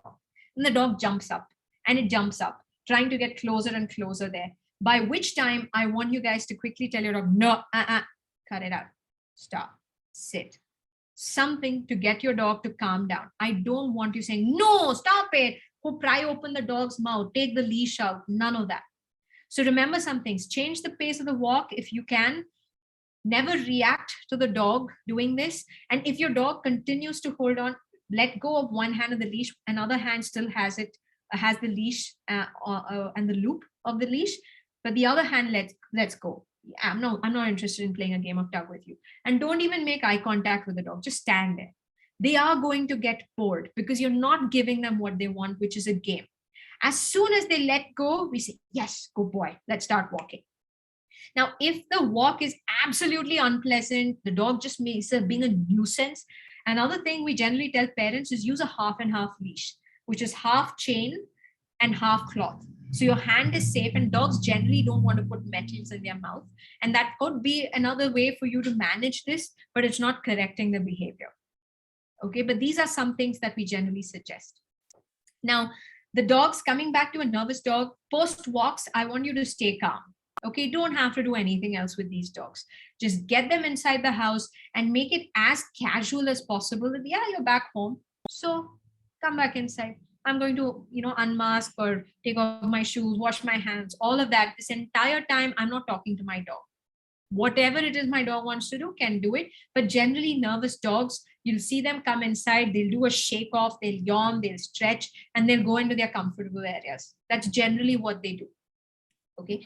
Now, one other thing, if your dogs are nervous or even basically disobedient and they don't listen to you on a walk, there's one particular way that I've seen really works well to get the dogs to come with us. And Radhika, this is for you too, because your dog doesn't want to start off the walk, right?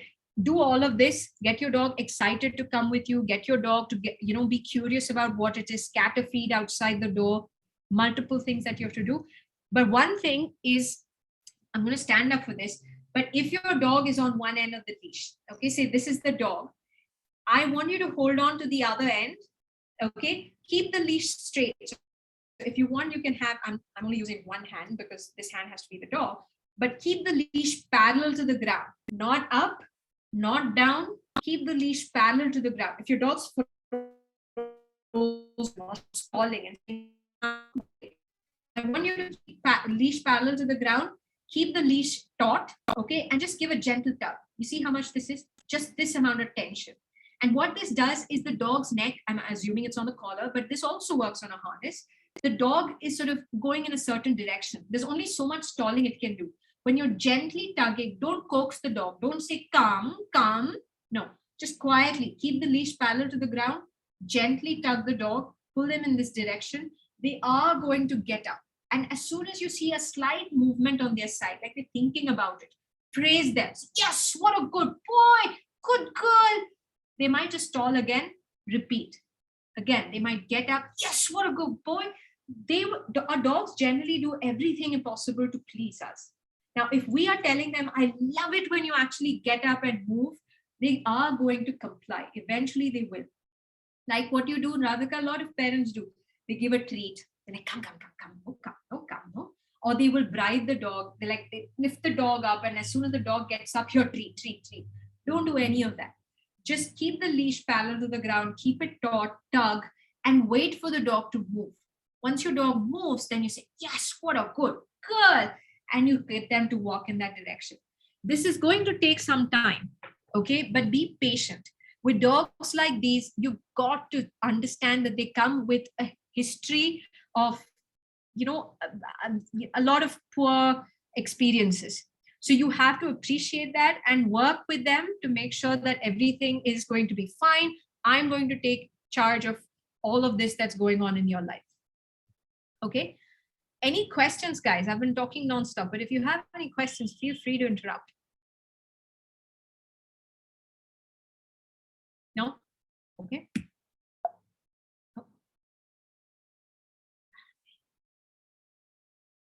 All right. Now this comes to the final bit, which is the dogs that lunge. And I think a lot of you are going to be asking questions on this. Like I said, before the departure, tire the dogs out a bit.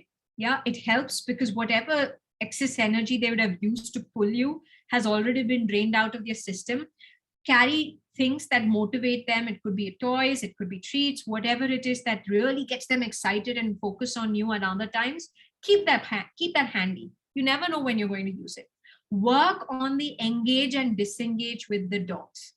Okay. If I think it's a good exercise for everybody at home to understand what triggers your dog. There is not a single dog that's not triggered by something on walks.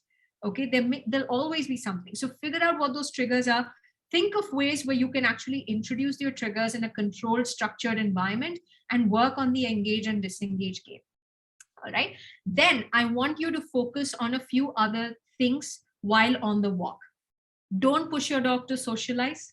Okay, because your friend is coming by and you know the friend's dog is actually a sweet dog, don't force your dog to have an interaction with them. Okay, I want you to have a very controlled socialization exercise that you have to do with the dogs. So what that means is, like I said, older dog, less reactive dog, a dog that is willing to interact once your dog has calmed down. That's the kind of dog you want. Now, when you want to have a dog that's reactive to another dog and you've figured out this other dog you want to socialize with, I want you to start off a few walking exercises. If the handler of that other dog, I want you to ask them to help you out for this. No more than 5 minutes in every walk. Okay, coordinate your walking schedules if possible. Tell them, I only need 5 minutes of your time to help me with my dog. What do I want you guys to do? I want you to keep the two humans walk in the center, the two other dogs walk on the outer edges. Okay, if your dog's already started reacting, then make sure this dog and the other human are on the other side of the street, you're on this side, but I want both of you to walk in one particular direction. And your dog might lunge, your dog might react, might do all of those things, but there will be that moment when your dog actually finds something else to do. Praise your dog, reward your dog for it. Okay, now once your dog's gotten comfortable on the other two sides, the two humans in the center, the other two dogs on the outer borders, and you take a walk. This can be many days after the first exercise. Okay, walk again. Once your dog begins to calm down, one human, one dog, human, dog. Okay, alternates. That's how I want you to walk, and then bring both the dogs inside. That's how socialization walk happens. Okay, if you think your dog is just not going to be walking even when that other dog is on the other side of the street, I want you to play the engage disengage with them, but maybe your dog is going to be sitting in one corner of the street and the other dog or the distraction some 40-50 feet away. Don't bring the dog closer than anywhere than 30 feet when you first start this exercise. Okay, they've got to be a good distance away, because being far enough gives you a chance to train your dog to get them into a yellow zone as quickly as possible. All right, so start with engage and disengage first. If your dog is not going to react properly, then get to walk on both sides of the street, then come together, but humans in the center, dogs outside, then one human, one dog, one human alternating, and then bring both the dogs inside. Okay, this is what we generally do to socialize dogs that react very poorly to other dogs. And this entire exercise, if done correctly, guys, if you do this couple of times, 3 times a day, diligently, in a matter of a week, you'll begin to see a difference with your dogs. This is something we do every single day for socialization here at Anvis. This works every single time. We have a few dogs, older guys, calmer ones, who help us immensely in this process. Okay. The other thing is, while on walks, say you're still working on managing or correcting this behavior. This happens even for humans. If you know that your dog is going to react to something, I want you to do a few things. After, of course, the engage, disengage. But the other thing is change the pace of your walk. Startle the dog. Say there's a human coming in and you know your dog's going to jump on them. You know your dog's going to react. I want you to quickly start jogging. Or I want you, if you were walking fast, I want you to suddenly slow down, suddenly call the dog and say, hi, how are you? Even before your dog reacts. Okay, you want to kind of get the dog out of its head that there's a human approaching, but is more interested on what happened with my human, what changed? We were walking, what happened now? Once you startle your dog by changing the pace, again, you regain control over your dog's reactions. Okay, that's when your toys or distractions will come in handy. So once your dog's checked in with you, swish that toy out or a tug rope out, start playing tug with them while that human walks by. Okay, all of these, guys, don't assume that this is impossible to do. We do it every day, and this is something that always works. When we get our dog's attention before they react, but it's on you to correct them and to time your reactions to get them to focus on you. If you get the timing wrong, your dog's not going to get it. Okay, so you've got to be diligent. Keep your phones aside, keep all your distractions aside, and just work on focusing on your dog while you're correcting these behaviors in them. There are other things we also suggest. We tell parents, if you know your dog's going to react or lunge, make that U-turn, turn around, walk away, or cross the street, all of that, or just be a tree. Okay, you could just stand there and not move and wait until your dog calms down, and then you call your dog to you and the dog comes to you. Okay, all of these. Now, all of these are not something that will work on every single dog. Try these different methods and see what works best with yours. Engage, disengage, guaranteed will work with every dog. Okay, forget about that. But changing pace, introducing toys or treats, making a noise like a whistle or a loud to get your dog attention on you, because that's another thing. When you make a sound that your dog normally doesn't hear, like, yeah, what happened to this woman now? Why she was absolutely fine walking all this while? But that's it. You've gotten your moment where your dog's attention is on you, and then very quickly you can ask your dog to focus on you. Sit down, let's jog. All of that will happen. The dog's actually forgotten about the distractions for that second, right? So do all of these. See what works best with your dogs. Okay. If you have any places where you think that something's not off, pause. It's fine to take a minute to think, process. Am I pulling the leash too hard? Am I yelling at my dog? Am I keeping my dogs on such a taut leash that they're not able to sort of control themselves? Pause, look at your body language, look at the tautness of the leash, let go, relax, then start over again. Okay, but make sure you get at least 1 minute worth of good walk in a day. Okay, that's your target. That 1 will turn to 2 to 5 to 10, and the entire walk is going to be pleasant. Okay, so make sure you start off with that attitude that, yeah, this work. Now, one other thing is about sniffing. I told you, sniffing is great, but I always make sure my dog sniffs on my terms. Okay, it's not going to be anytime my dog wants to stop, they want to stop. Until they've done their business, absolutely on their terms, they're sniffing, sniffing, sniffing. But I'm going to decide where they stop next. If I stop everywhere they want to stop, they're going to put different things into their mouths. They're going to do things. They might start digging. They might do all kinds of stuff that you don't want them to do, right? So stay in charge of your walks. If you notice that your dog is beginning to stall, use that way where you have kept the leash parallel to the ground. You tug, you continue walking. Change the pace of the walk even. Make that loud noise. Basically to snap that dog out of their mode of saying, no, I'm going to stay right here and sniff this. Okay, make sure there is enough sniffing, but make sure the sniffing happens on your terms. Okay, don't talk constantly to your dogs. This is another thing I've seen pet parents do a lot nowadays. They're like, good boy, what a good boy. Hi, come here, look at me, look at me. No, stop it. Your dog's just going to completely tune you out, which means those moments where you could have actually corrected your dog, called them to you, you've lost that chance. Don't constantly talk to them. Don't have a bark fest with them. Okay, don't keep them always excited while on a walk. Stay calm, stay quiet, stay confident. Your walks are going to improve over time.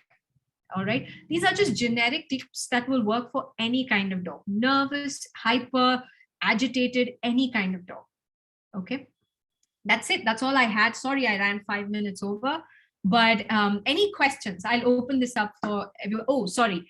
Bulbul, your thing about tussles with your dog. Now, there are some things that I generally ask pet parents to do.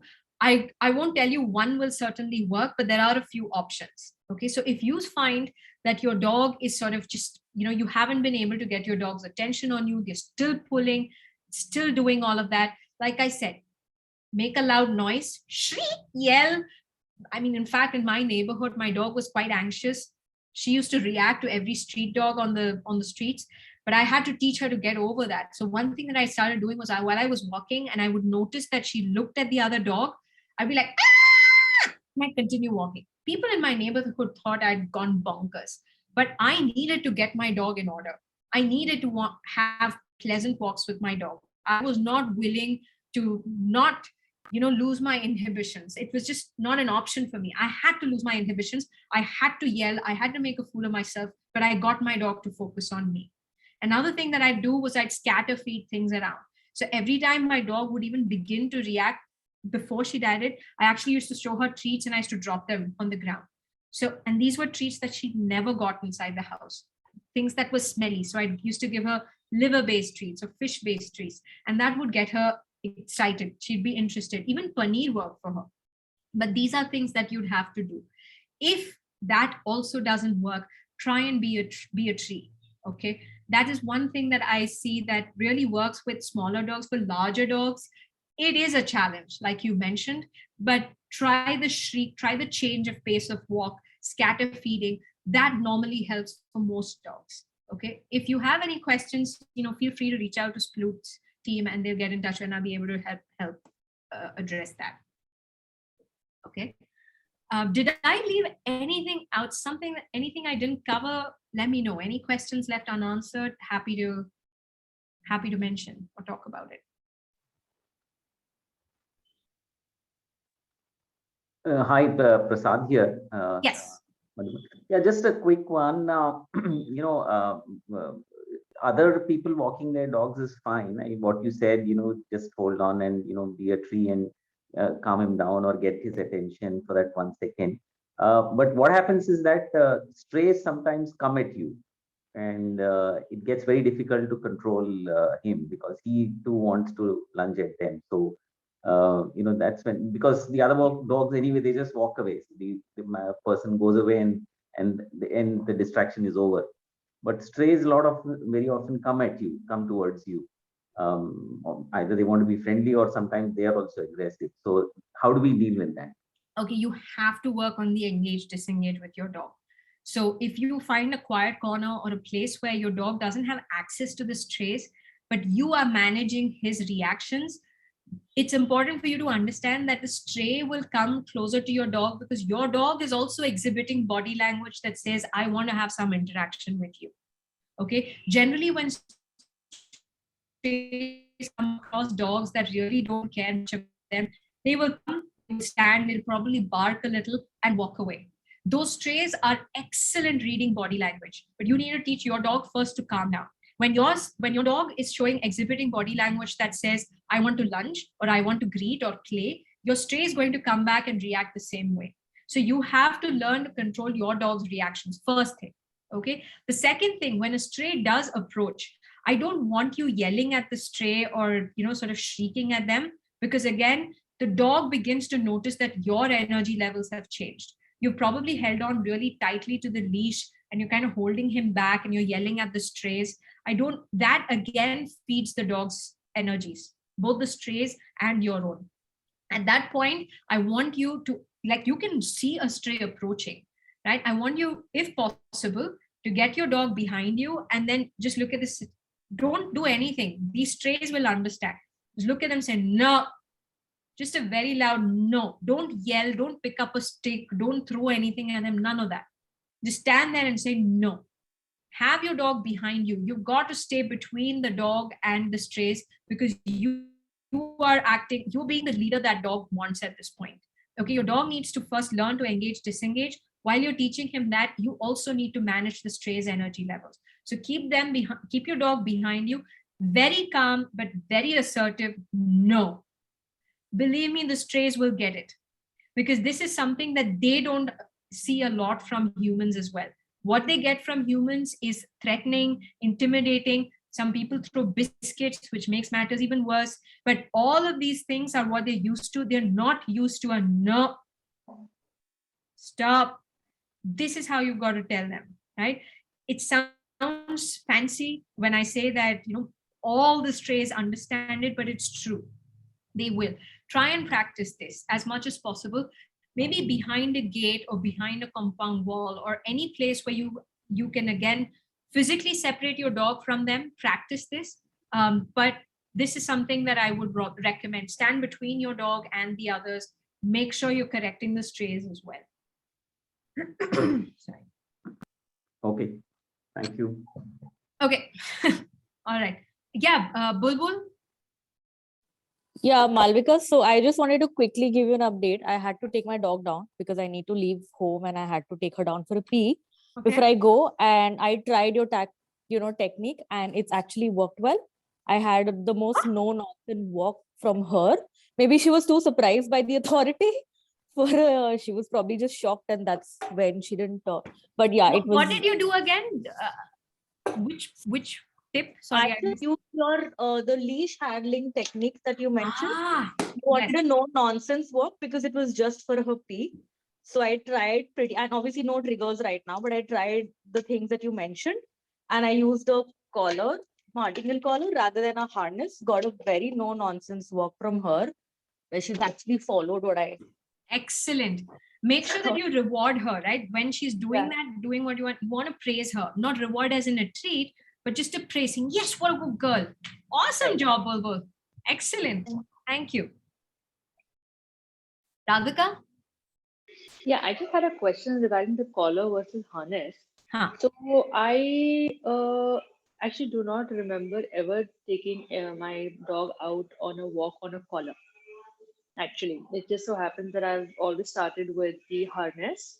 So, and she's 6 months. So, can I go back to the collar? Absolutely. Anytime. You can switch between accessories anytime. Okay. It's Okay. just that you, whatever it is you take, make sure you're consistently following on training them. That's Okay. the only thing. Don't worry about changing accessories. So my dog has a collar, a martingale collar. She doesn't have a harness. She also has a slip lead. There are times like in the night times, I don't want to put a collar and leash on her. I take her on a slip lead. So she's used to that as well.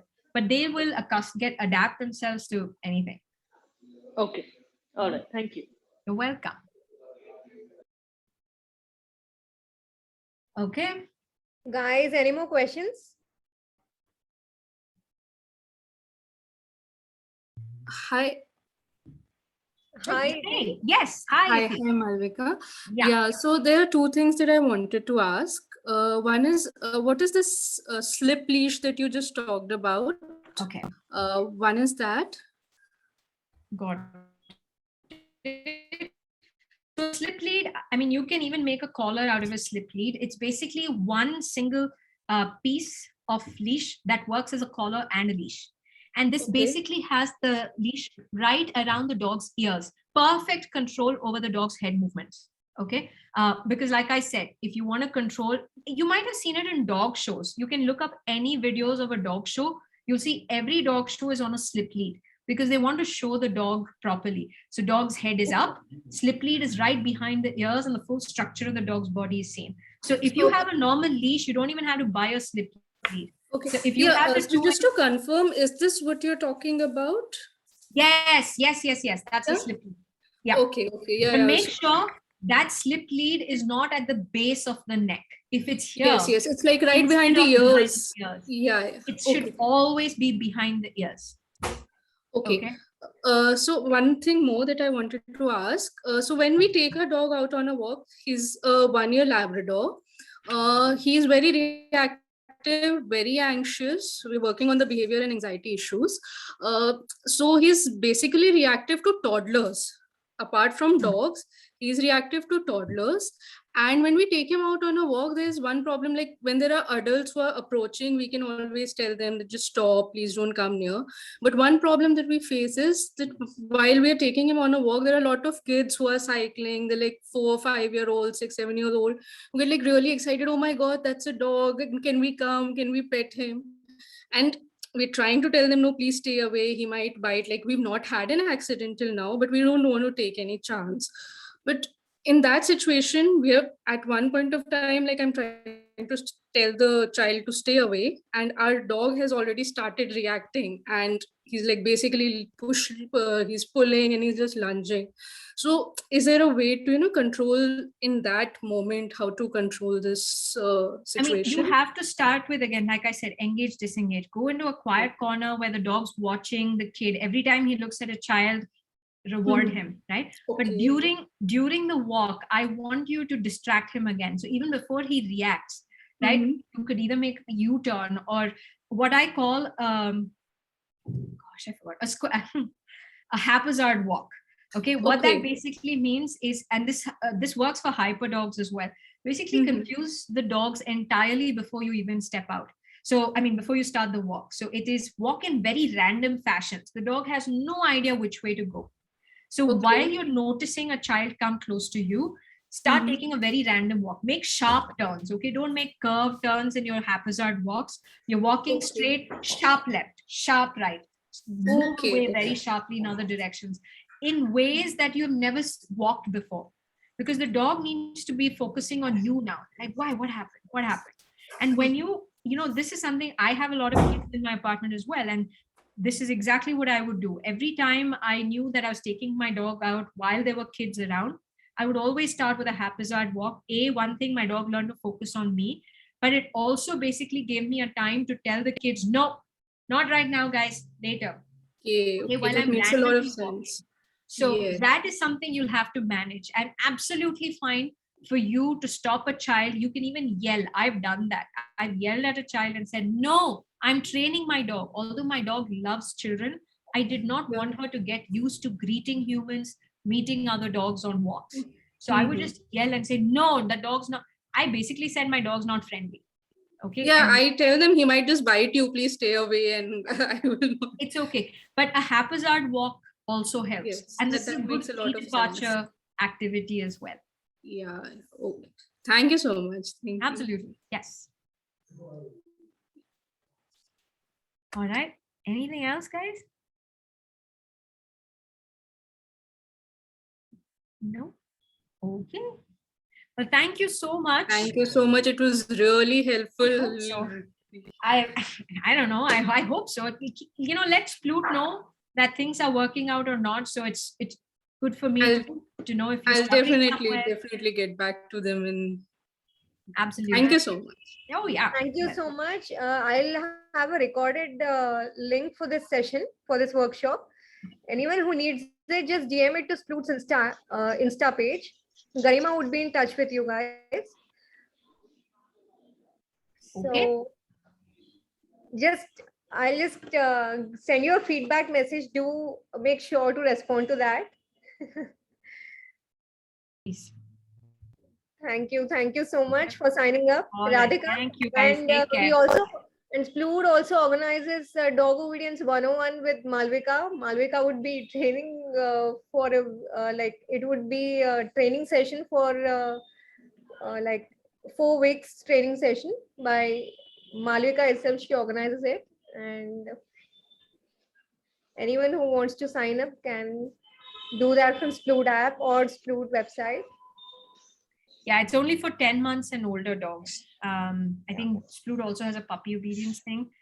I mainly work on adult dogs and behavior modifications of extreme cases, but I think Sploot also has puppy obedience 101s. I would really want to go for it because I'm facing major anxiety and behavior issues with my dog outside. Within the confines of the home, he's a really obedient dog and everything.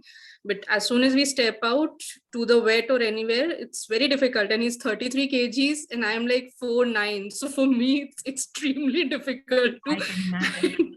Yeah, I mean, these are things that we cover in the dog obedience. I'll definitely get in touch with Sploot for this. Then thank you so much. Anytime. I just wanted to add something, Malvika. It's not a question, but just a small observation that I wanted to give you. I've actually attended a couple of workshops, not just with Sploot but others. But can I just say that you were so articulate in your entire I've never gotten that feedback. Yeah, no, I've never given one either, but I have to say that you were very articulate and so much. super confident. And I think like Iti said, I think I'd also want to join a couple of your workshops and perhaps ask Monica to keep me updated whenever you're hosting a program with them. Yeah, sure. But really, sure. super job, seriously. But this only goes like, it's nice to feel good in a session, but it's really important for that to work while you're working with your dogs. True, right? Of course. So that is more important. But I'm glad you thought that message was communicated well.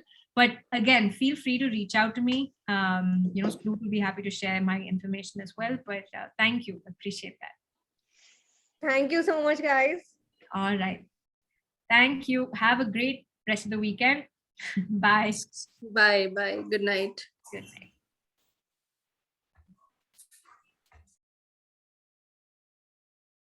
हाँ